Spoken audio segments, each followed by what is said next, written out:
Hello everyone, I am Professor Mohammad Imran Kazi from Government Postgrad College Gurmitkal, Yadgiri district. Today I am going to make a PowerPoint presentation on the topic Islamic banking, which is a potential banking system in the Indian context. How this economy, which is suffering from technical recession, can experience something new like Islamic banking. We are going to discuss in detail here. So, to give a brief introduction about what is Islamic banking. Islamic banking is a system of banking which works in accordance with Shariat. Now, what is this Shariat? Shariat means strictly the laws that are made according to the book Holy Quran, and these are the laws which are derived from Holy Quran. And Islamic banking system, of course, is not existing in India as of now, but in the year 2008 the then RBI Governor Shri Raghuram Rajan had proposed the concept of Islamic banking to be introduced in India, but the then political party did not accept it, and hence the process is still on the. It has still not yet been completed as of now. It is a kind of a banking system which is also popularly called as interest-free banking system. It is popularly called, as if you try to find an alternative word to this, we call it as interest-free banking. It is a kind of banking that prohibits any kind of an investment in business that are considered unethical, unlawful, or which are called haram against the principles of Islam. Now, by unethical, what do I mean? What is an unethical business or an ethical business? So an unethical business, for here I can quote an example of, for example, alcohol business, which is strictly not allowed for consumption to the people or the followers of Islam. So investment in that kind of a business is called unethical, or dealing with drugs, weapons. These are some unethical or unlawful businesses which Islamic banking does not invest in. Then moving on to the next part, it is often referred to as interest-free banking. As I said earlier, it works on the principles that have been derived from the book Holy Quran, and the first successful example of the Islamic banking was perhaps originated in Malaysia in the form of Tabung Haji, which originally came into being because of the high demand of interest-free money or interest-free funds for the pilgrims. If you are aware, Hajj pilgrimage cannot be carried out by borrowing money on interest. It can be carried out only with your savings. You cannot borrow money on interest and go on a Hajj pilgrimage. So understanding this importance, so the concept of Islamic banking in the form of Tabung Haji in Malaysia came into existence then. Then moving on to the basic principles of Islamic banking, payments and receipts of interest, which is called as riba in Shariat, is strictly prohibited. So the main objective of Islamic banking is just as against the conventional banking system, which purely operates on the principles of interest, or which is the main source of revenue for the conventional banks in India. Here Islamic banking does not work with interest. It works on investment in business. Then the banking operates on the concept of sharing profits and losses. The banking industries or businesses such as alcohol business, drugs, adult entertainment, gambling, which are said to be haram, are strictly prohibited. So Islamic banking does not indulge in banking or investment in any such avenues which are unethical or which are called as haram according to Islam. Then moving on to the further principles, the financial inclusion. It also may promote for the financial inclusion of all interest-free loans. It may provide loans free of interest for the purpose of financial inclusion. Islamic banks may not lease or lend any product that they do not own. And trading in debt is also allowed. That is why Islamic banks do not deal with traditional bonds. Of course, there are separate Islamic bonds which are called as sukuk. And why it does not deal in debts is because Islamic banking does not allow dealing in speculative trading activities. Speculative trading is not allowed in Sharia. Then there are different services or products that are on offer by the Islamic banks. Just like the conventional banks have their own products and services like the fixed deposit account, the savings account, and so a recurring deposit account. Just like they have their own products and services, Islamic banks also offer a wide range of products and services.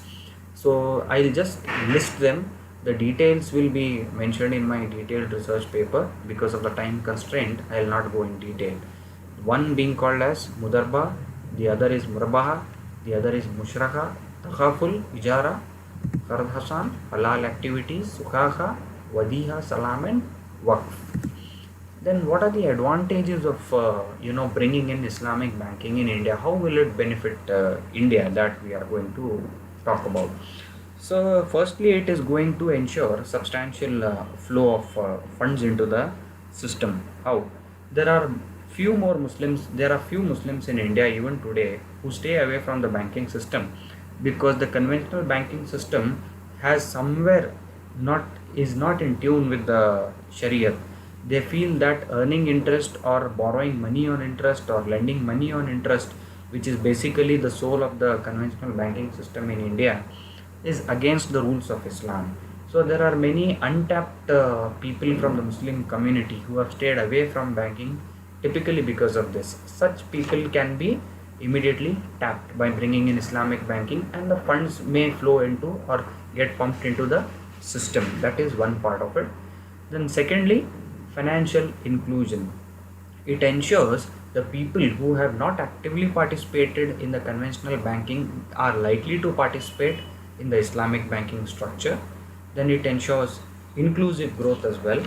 Then by inclusive growth, I mean that according to the Sachar Committee report, the Islamic banking will help the Muslim community towards inclusive growth. It will help the economy to overcome inflation, and it will also help in overall development of the Indian banking system. Then how is it a boon for the MSMEs? Most of the micro, small and medium enterprises today are suffering because of the decline in businesses, lower productivity, and they are supposed to pay a higher rate of interest. And because of this higher rate of interest, they fear borrowing.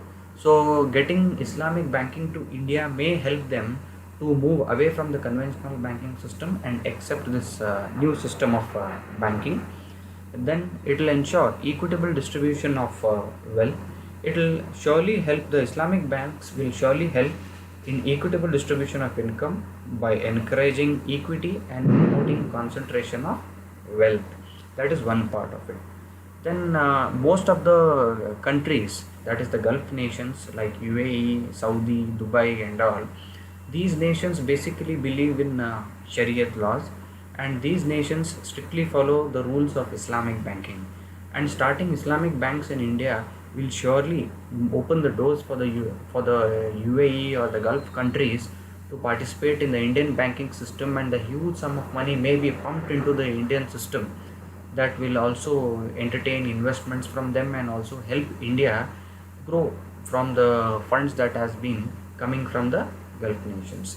Then there are wider range of financial products and services. Apart from the products or services that are offered by the conventional banks, Islamic banks offer a wide range of products, and it will depend on the borrower to choose, or it will provide an opportunity for the borrower to choose from wide range of financial services. Then there are certain challenges if we consider that are existing in the bringing of the Islamic banks in India. If you want to bring Islamic banks to India, of course there are certain challenges which we are likely to face. The most importantly, the banking structure in India purely operates according to the Banking Regulation Act of 1949. And here the Banking Regulation Act strictly tells, the section 21 of the Banking Regulation Act states that the payment of interest from investment, here the opposite of it is purely against the terms of Islamic banking, which says that here taking of interest or investment of money for the purpose of earning revenue in the form of interest is haram in Islam. But the conventional banking system, or according to the Banking Regulation Act, the soul of every banking system should be interest. So these are the things that are preventing the Islamic banking structure from entering the Indian banking system. Of course, there might be certain amendments that are required or necessary to be made according to the Banking Regulation Act, which may make way for the Islamic banks in India. The other challenges may include predetermined rate of return cannot be ascertained in case of Islamic banks as against the conventional banks. The conventional banks have purely an idea about what they are going to earn at the end of the day in the form of interest, but the Islamic banks may not be aware of it as they are becoming partners in investments, and hence the equal profit and loss sharing ratios or whatever are the agreed terms may not help them to ascertain the profit or the return in advance. So secondly, it may affect the secular nature of India. As you all know, India is a secular nation, and the word Islamic bank strictly talks or purely talks about the rules of Islam or Shariat, which may be predominant in case of one particular community, or may talk about one particular community, or it may also apply to the rules that are derived from the Holy Quran, which may not be acceptable by the people from other faiths. So there are lack of qualified Shariat experts in India. Mostly there may be legal Sharia experts in India, but lack of financial Sharia expertise is lacking in India, and there might be unequal distribution of debt and equity, whereas the interest in India is exempted from tax and the dividends are taxed. But in Islamic financial institutions, the capital is equity based and it is operating through profit and loss sharing. Therefore, this is a big disadvantage for the Islamic financial companies as compared to the conventional banking in India. Then it may result in becoming a political weapon. Islamic banking can be exploited politically and used as a political weapon. Any step to introduce Islamic banking can be interpreted for the purpose of appeasing the Muslims. So, coming to the conclusion, the existing legal framework does not permit Islamic banking, which is purely according to the Banking Regulation Act. Only selective activities like equity investment is feasible. India can bring in ideas from the already existing Islamic banks which are operational in England, Thailand, Singapore, and USA. Also, the political parties need economic rationality to convince majority of voters that Islamic banking is not just introduced to please the Muslim voters, but it is genuinely a measure to boost the Indian economy. So with this, the young sapling of Islamic banking must be nurtured by the government, that the country may reap the benefit, the advantage of it within the coming period. So Islamic banking should not be seen in from the political point of view, but it should be considered as a banking system that is going to support the Indian economy from the economic point of view. With this, I would like to conclude my presentation. Thank you for the patient listening. Thank you.